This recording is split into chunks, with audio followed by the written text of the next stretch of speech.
deliver. What they were doing is illegal. But we entered into a proper agreement to purchase the tin that was being sold at lower price, because we know very well they don't have the tin. That is my first experience with the international marketplace. The second one happened when these people were investing in hedge funds. An American came, brought to me, of course, by a Malaysian, a well-known Malaysian. I won't give his name. He came, and this man was telling me that he can give a return of 30% on investment in his, whatever he was running, hedge funds. I listened to him, but I had this experience with the tin. I said, I'm not going to do this thing. Anything that looks too good cannot be real.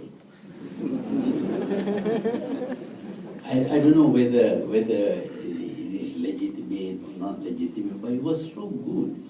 You put in money, he wants me to put government money with him and get a 30% return on that money. So I said, thank you very much. I didn't put money. He came the next year, he said, well, now we'll give you only 25%. I also said, thank you very much. I didn't put government money in because I've been beaten because of the tin market, so I didn't put money. Unfortunately for me, I didn't. You see, because when something looks too good, you should look carefully at it. You should look very carefully at it, because when they look too good, maybe there is some defect somewhere, something wrong somewhere. In doing business, if you get a return of 5–10%, you should be happy. But if somebody comes and tells you he will guarantee you a return of 10–20%, 30%, just throw away. It's very strange to see senior civil servants being cheated. Their pension, the gratuity that they get, they put into somebody who promised to double what the money that they put in, and they lost all their money. So even in banking, I think when somebody comes to want to borrow money and tells you he's going to make 30% profit, I think you should look carefully at it. I mean, this is very simple things that you know. But new ideas, new products are constantly being created, and they will come to the banks to raise funds, and I'm quite sure you are very careful about lending money.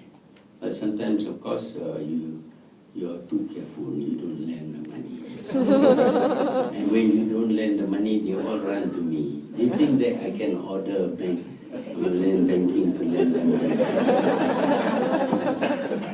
Big complaint, but I'm quite sure you are very considerate. When people deserve to get the money, please give them the money. But at the same time, be very, very careful about how you lend money. So what I'm saying is something not new at all, something that you knew all along. But even though you knew all these things, sometimes being human, we may make wrong decisions.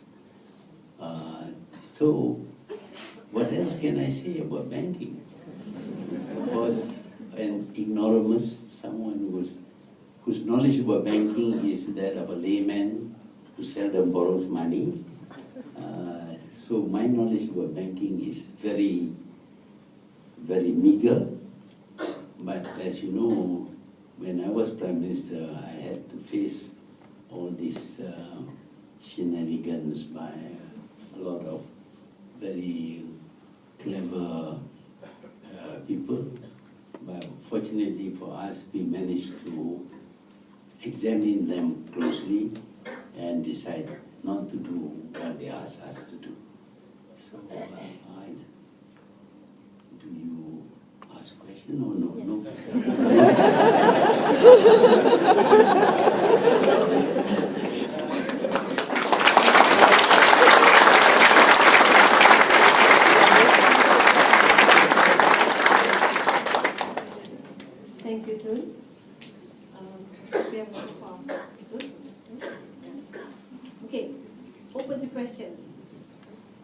perhaps EXCO members or our honourable board members would like to start? Anybody again?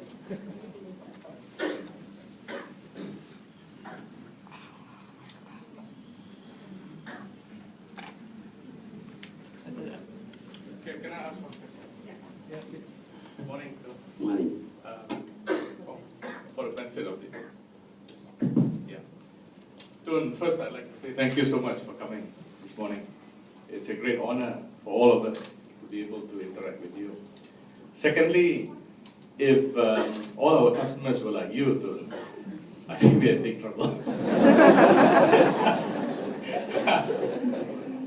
My question, very simply, in the crisis of 97, 98, you decided on some very, very bold measures which raised the ire of the international financial community.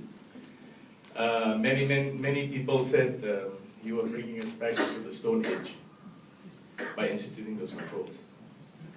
Now, you had your advisors, you must have discussed many of your people. How did you stay the course? Making the decision was one, but how did you stay the course in the face of all that skepticism and criticism? Thank you. Well, thank you very much. I think it was the most frightening period of my career as a leader in the government. Every day I wake up wondering what's going to happen. You know, you see something wrong against them, immediately the currency went down. I went to Hong Kong to speak at this meeting of the World Bank and IMF. I called them names, you know, I called Soros a crook and all that. And the next day the currency went down. At that time, my good friend Anwar Ibrahim was the Minister of Finance. After I gave my speech, I went to Sabah, and he rang me up to tell me that the currency has depreciated again because of my speech. So what is happening is that they don't even want you to speak about it. They want to punish you. I got very angry, but then you can't just lash at them. We set up a small committee which meets every day. Every morning we meet, and sometimes until 1 o'clock, sometimes into the evening, to discuss every detail of the Malaysian economy, to understand what is happening. But every idea that we had was shot down by the same committee. At one time, what I decided to do is quite fantastic. I said, okay, you depreciate our currency, there is the price of things go up. Let's give people more money. If they are drawing $100, we'll give them $200 pay, increase in pay. That will overcome the increase in price. But all my colleagues in the cabinet told me, you're going to kill yourself. So, you know, contrary to popular belief that I was a dictator in my cabinet.